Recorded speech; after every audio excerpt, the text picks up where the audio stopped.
Normally তো আমি আসলে খুব বেশি ইভেন্ট অ্যাটেন্ড করি না। তো আমার মনে হয় যে অনেক এফোর্ট দিতে হয় একটা ইভেন্ট অ্যাটেন্ড করার জন্য। তো বা আমি মনে হয় প্রায় 3 বছর পরে আমি এসেছি এই প্রোগ্রামে। গতবার আমি এমনভাবে এসেছিলাম যে আমি জাস্ট অ্যাটেন্ড করে চলে গেছি, যাতে রেড কার্পেট না হয় বা আমার ড্রেস বা কোনো কিছু যতটা কম সোশ্যালাইজ করা যায়। বাট এইবার একটু আগে থেকে যেহেতু ইনভিটেশন ছিল, প্রিপারেশন ছিল, সো এই তো এই প্রোগ্রামটা তো আসলে মনে হয় আর্টিস্টদের মিলন মেলা। সব ডিরেক্টর, আর্টিস্ট, প্রডিউসার যারা থাকে সবাই পুরো বছর অপেক্ষা করে যে কারা আসবে, কারা অ্যাওয়ার্ড পাচ্ছে, কারণ কারা বেস্ট কাজ করছে সেটাও এই ইভেন্টে জানা যায়। সো সব আর্টিস্টদের মতো আমিও অনেক এক্সাইটেড এবং সবার সাথে দেখা হচ্ছে, সেটা ভালো লাগছে। আমি তো আসলে এখন আর টিভি নাটকভাবে অভিনয় করি না। সো আমার একটা ওয়েব সিরিজ নিয়ে কথা হচ্ছে। সো সেটা এখন পর্যন্ত আমাকে নন ডিসক্লোজার ইয়েতে আছে। সো আমাকে যখন পারমিশন দেওয়া হবে তখন আমি জানাতে পারবো।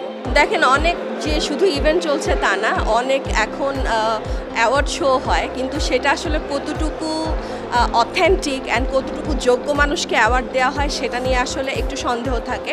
এখন পর্যন্ত প্রথম আলো আসলে সেই রেপুটেশনটা ধরে রেখেছে যে তারা যোগ্য মানুষকে অ্যাওয়ার্ডটা দেয়। তো সেটার জন্য এই ইভেন্টের দিকে আমরা যারা মিডিয়াতে কাজ করি আমাদের সবার নজর থাকে যে কে এবার পাচ্ছে বা কে নতুন মুখ হচ্ছে, কারণ আমরা জানি সামনে কয়েক বছর তারা অনেক ভালো পারফর্ম করবে। এবং রিকগনিশন তো সবসময় আপনার দায়িত্ব বাড়ায়।